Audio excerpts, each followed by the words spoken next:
The first time Nora Voss asked me to be her husband, I was in my boxers, holding a spatula, and the eggs were burning.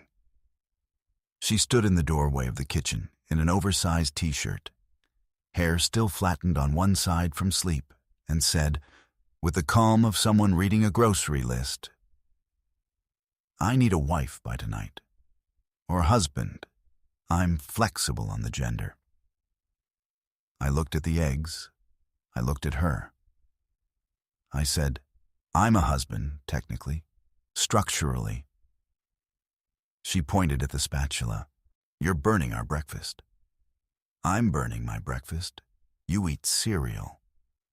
I eat your cereal. There's a difference. My name is Marcus Reed. I am 33 years old. I am a structural engineer for a mid-size firm in Austin, Texas, which means I spend most of my professional life calculating how much weight a thing can hold before it gives. I am, by most measures, a reasonable man.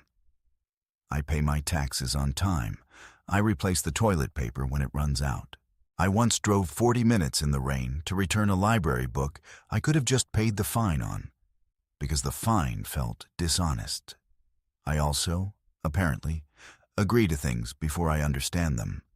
This is a character flaw I'm still working on.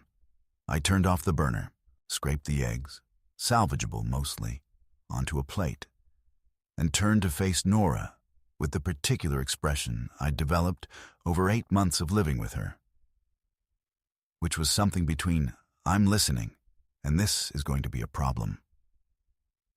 Explain, I said. She pulled herself up onto the counter. She always did this, just sat up on the counter like the stools 2 feet away had personally wronged her, and tucked one bare foot under her knee. My cousin Petra is getting married next weekend, in San Marcos. I told my mother I was bringing someone. You don't have a someone. I have you. I'm your roommate. You're my roommate who owns exactly one nice blazer and has very good posture. She tilted her head. I've already told her your name. I put the plate down on the island between us and looked at her for a long moment. Nora Voss had a way of presenting the most unreasonable things, as though they were logical conclusions you'd simply failed to reach. She did it with the Wi-Fi password, which she'd changed to something with 18 characters because she'd read an article. She did it with a thermostat. She did it now, sitting on my counter at 7:40 in the morning, looking at me with those steady dark eyes, like the answer was obviously yes, and I was just running behind. What did you tell her my name was? I asked. Marcus. A pause. Reed. You used my last name. It makes you sound established. Nora. Marcus. I picked up my fork. We have rules, I said. We established them in September. No using each other's things without asking. No bringing drama into the apartment. And specifically, no making the lease weird. She considered this with the gravity it deserved, which was none at all. I'm not making the lease weird. The lease is fine. The lease is thriving.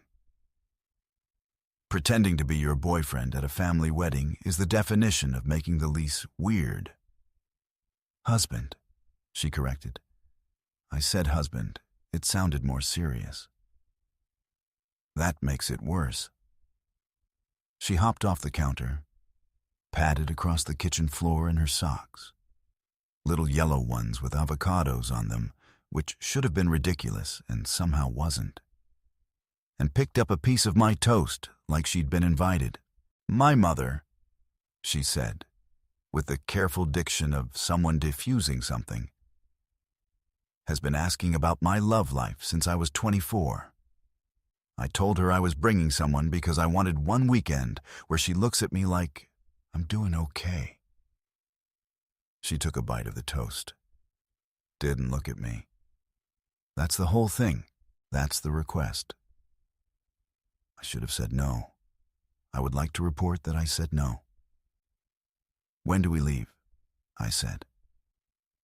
Here's what I knew about Nora Voss before we became fake married.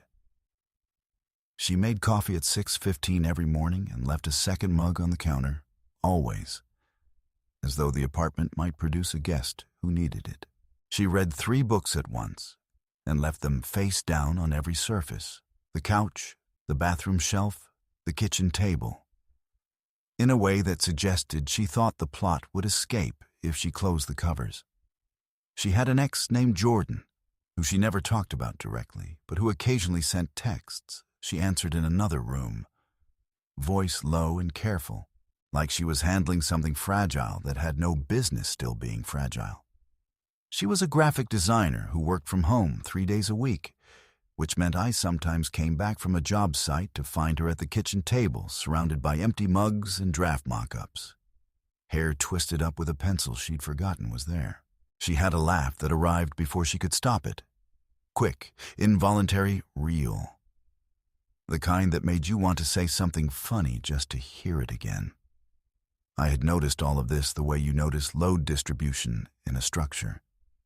Carefully, systematically, and with the professional detachment of a man who understood that some things, if you look at them too long, start to look like something else. We had rules. The rules were structural. The rules were load-bearing. I had not told her that for the first 3 months, I took out one earbud every time she watched something in the living room, just to hear her laugh through the wall. San Marcos was an hour south of Austin on a Friday evening that had decided to be unreasonably warm for October. Nora sat in the passenger seat with her feet on the dashboard. I'd given up asking her not to, and was explaining the family situation with the pace and density of a legal brief. My mother is Diane. She's warm, she's perceptive. She will ask you about your job within 60 seconds, and your intentions within 5 minutes. My Aunt Rosa has opinions about everything and states them as facts, which is different from having facts. Petra, the bride, is genuinely lovely. Ignore the fact that she's marrying someone whose main personality trait is owning a boat. My sister Camille will figure out we're lying within approximately 40 minutes. How do you know? Because she figured out I lied about having a boyfriend in college in 35, and that was before she'd met the man. She turned to look at me. She'll like you, though. How do you know that? She smiled at the windshield. Because you're real and you have good posture and you replaced my shampoo when you accidentally used mine without being asked. She paused. I noticed. I kept my eyes on the road. My hand on the steering wheel tightened in a way I decided not to examine. What do I call you? I said. Nora. I know your name, Nora. Oh. She pulled her feet off the dashboard, folded them under her on the seat instead, turning toward me. You mean, like, terms of endearment? I mean, what's the story? How long have we been together? How did we meet? The basics. We met because we lived together. That's the true version. Okay, fine. She thought for a moment. A truck passed us going the other direction, and the headlights swept across her face, and I made the professional calculation that this was the problem with confined spaces. Nowhere to look, that wasn't her. We met because of a terrible roommate situation, which is technically true because my situation before you was genuinely terrible. There was a woman who boiled fish at 11 p.m. regularly. So we met through a listing. We bonded over bad experiences. We became friends. And then more. 6 months ago. 6 months. That's long enough to be serious, but short enough that no one expects a ring. I glanced at her. Smart. Structural, she said, and smiled. The rehearsal dinner was held at a restaurant in downtown San Marcos, with exposed brick and string lights, and the specific ambient warmth of a room full of people who are happy for someone else.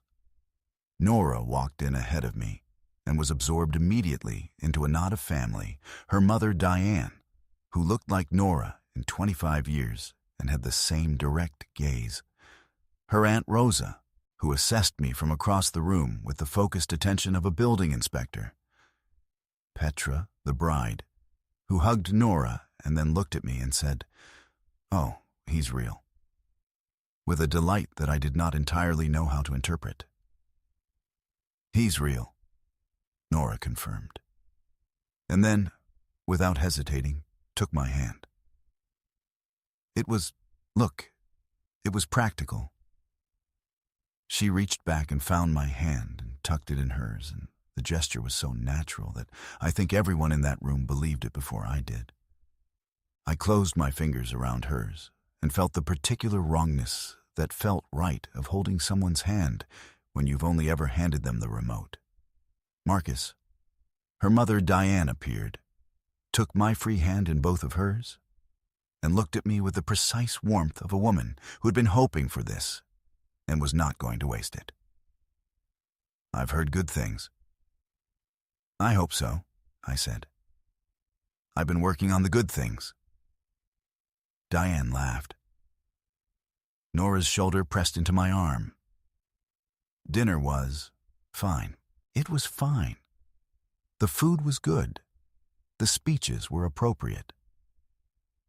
I sat next to Nora and across from Camille, Nora's sister, who had her same coloring and a sharper mouth and spent the first 20 minutes studying me with the quiet professionalism of someone who did not need to announce that she was figuring something out. "So," Camille said during a lull in the main course conversation, "structural engineer." "That's right. You calculate how much stress a thing can absorb before it fails." "More or less." She looked at Nora, looked at me. "Interesting hobby," she said, and took a sip of her wine. Under the table, Nora's knee pressed into mine. Neither of us moved away. There was a moment late in dinner when Nora was talking to Petra about the ceremony, animated, her hands moving the way they did when she was genuinely interested in something. And she turned to include me in something she was saying. Reached over and touched the inside of my wrist, just briefly, just to say, "You're here, stay here." And I went completely still. Her thumb grazed the bone and was gone. But I felt it in the way you feel a structural survey that comes back wrong. Everything I thought I knew about the load distribution needed reassessment. I smiled at whatever Petra had said. I had no idea what Petra had said. After dinner, standing outside waiting for the valet, Camille materialized at my shoulder like she'd been there all along. "You're not pretending," she said.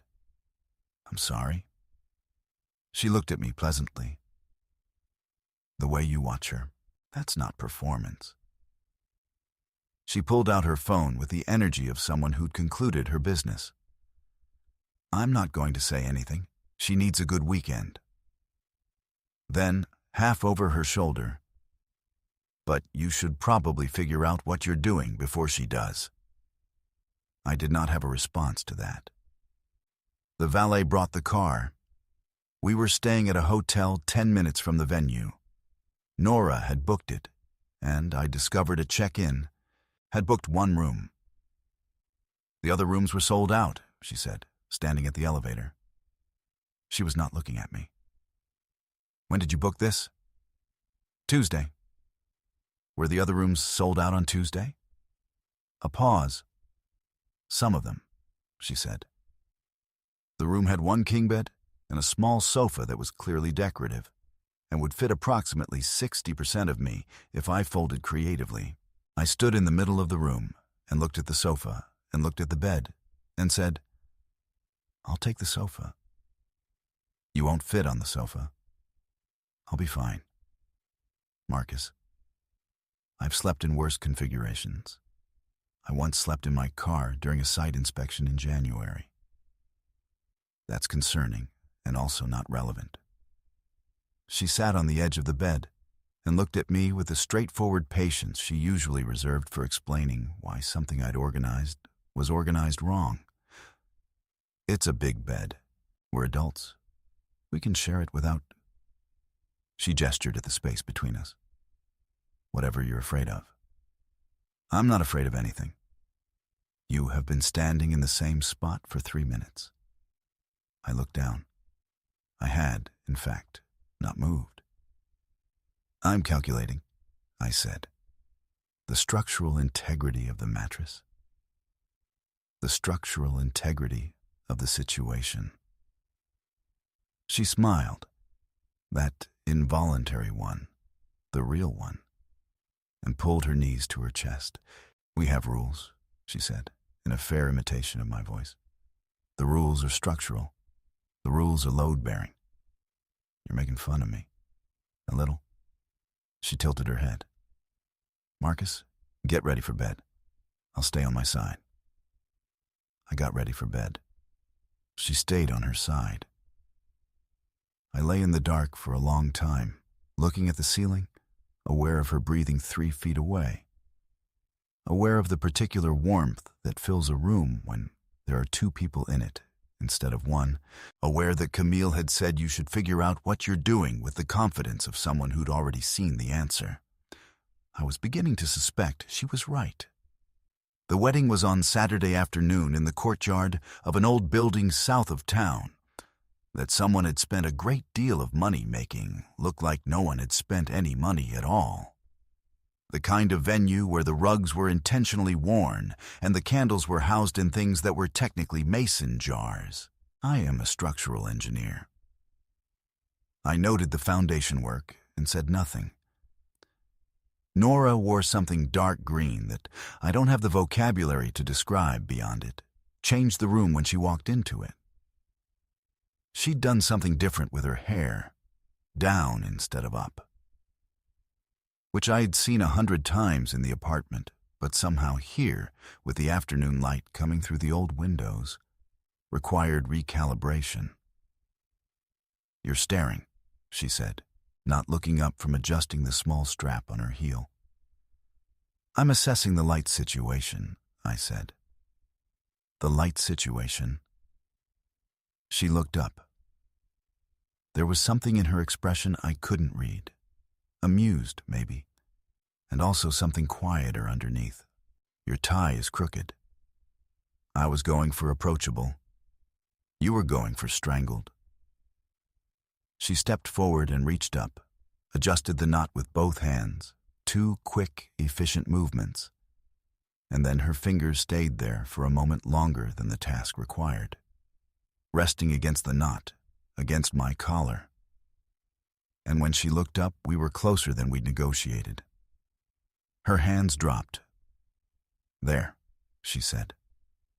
Thank you, I said, at the volume of a person who had forgotten other volumes existed. We sat together through the ceremony. Petra and her boat-owning husband were genuinely devoted to each other in a way that made the boat entirely forgivable. And somewhere in the middle of the vows, Nora's hand found my arm. Not dramatically, not for show, the way you reach for something familiar when something beautiful is happening and you want to be held in place. I turned my palm up. She took it. The minister said, "You may now," and Petra cried, and everyone cheered. And I looked at the ceiling of the courtyard and thought, I've wanted this longer than is convenient.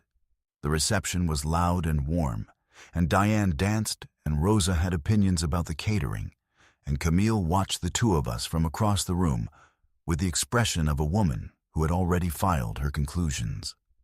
At some point in the evening, Nora found me near the bar and tugged on my sleeve and said, "Dance with me," with the tone she used when she wasn't actually asking.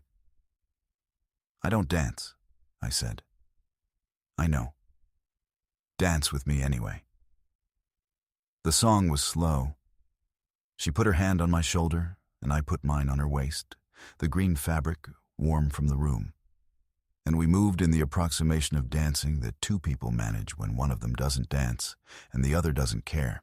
She was close enough that I caught the scent of her shampoo, the citrus one she'd switched to in August, and which I had, in a moment I was not proud of, once identified correctly in a room before I saw her. "Thank you for this," she said. Her voice was lower than the room required. "Sure. I mean it. My mother thinks I'm okay." A pause. She looked at me tonight like I was okay. I looked down at her. The string lights made everything amber. "You are okay," I said. She looked up. "You don't know that. I know you better than you think." Something moved across her face. Not the quick, involuntary laugh. Something slower, something more deliberate. Her hand on my shoulder shifted, just slightly, adjusting its hold. Under my hand, her waist was warm. "Marcus," she said, with the particular care of someone about to say something they'd been not saying for a while. "Can I tell you something true?" "Yes." I didn't book those other rooms. The music played. Someone across the room laughed. "I know," I said.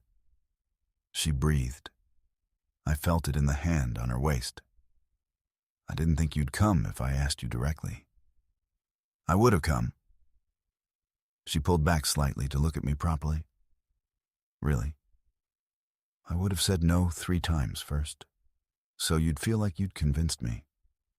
But I would have come." I held her gaze. "I always come." Her lips parted just slightly. Not a word. Just the breath before one.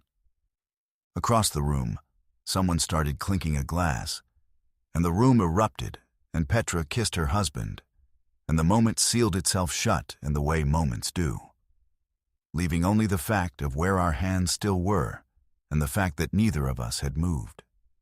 We drove back to Austin on Sunday in the early afternoon with the windows down because October in Central Texas is lying when it says autumn.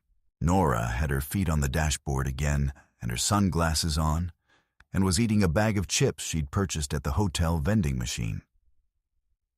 And the normalcy of it, the complete, effortless normalcy, sat in my chest like something that had always been there and had only just started hurting because I'd finally noticed it.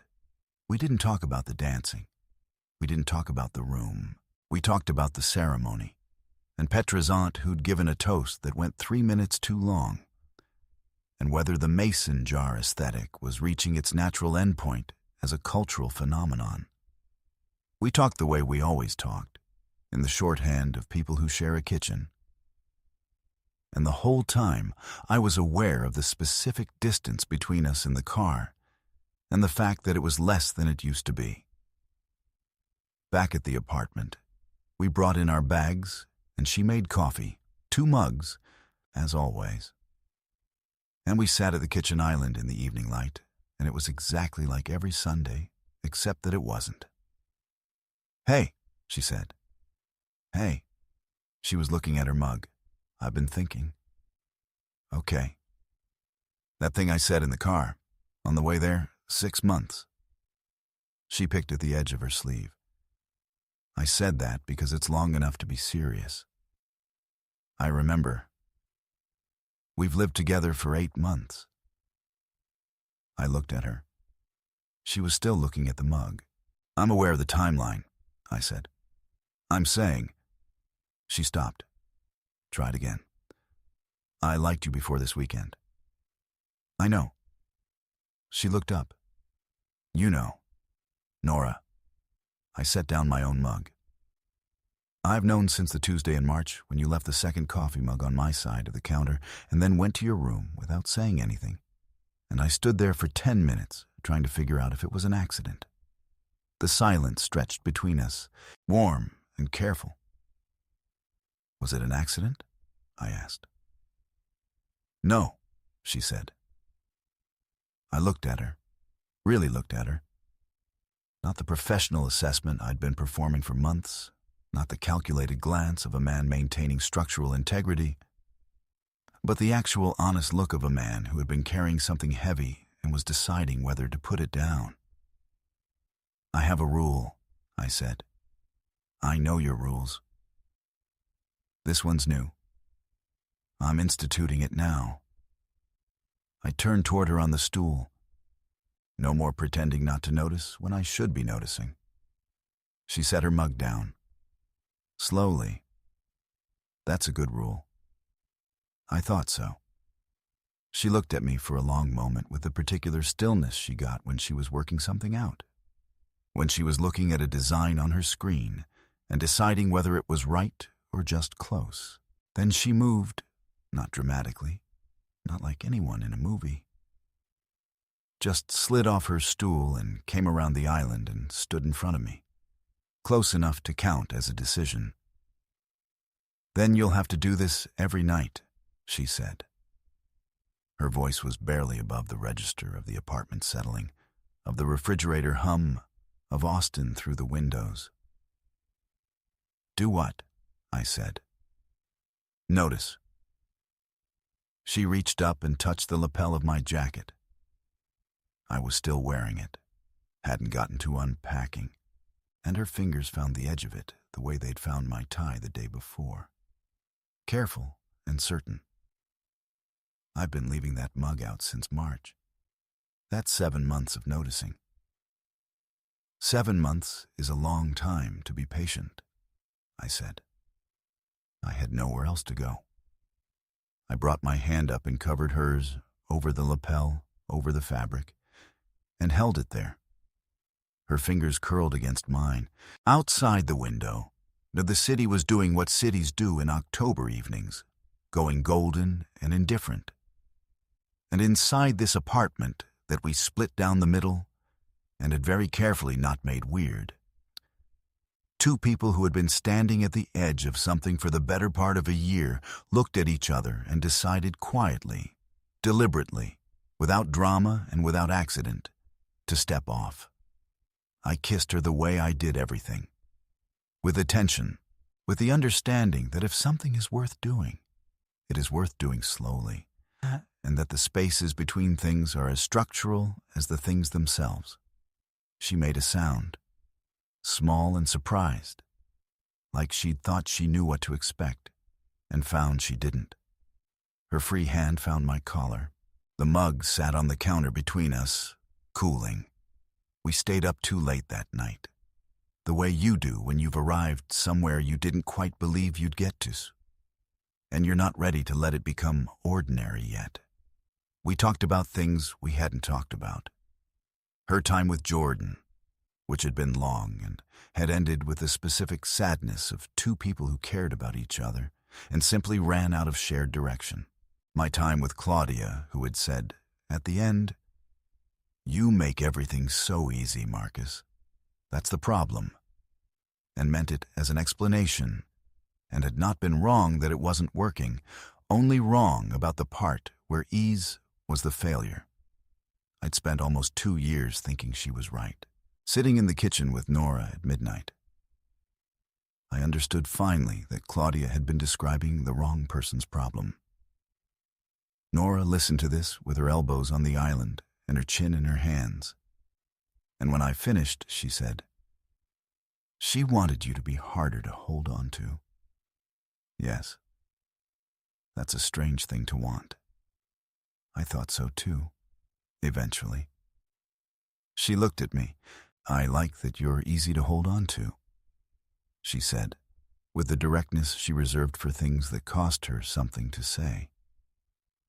I reached across the island and tucked a piece of hair behind her ear, and she turned her face slightly into my hand, just briefly, just for a second. And I thought about load distribution and about how all the calculations I'd spent months running had come down to something very simple. Some things are not held up by distance. Some things are held up by contact. Camille texted Nora the next morning while I was making actual breakfast, not burning it this time, measurably better. And Nora read it and laughed. "What?" I said. She showed me the screen. The text said, "Called it." Below that, "He has good posture and he looks at you like you're a building he already knows won't fall." I looked at the eggs. "Your sister is unsettling." "She's accurate," Nora said. She slid onto the counter. She always did this.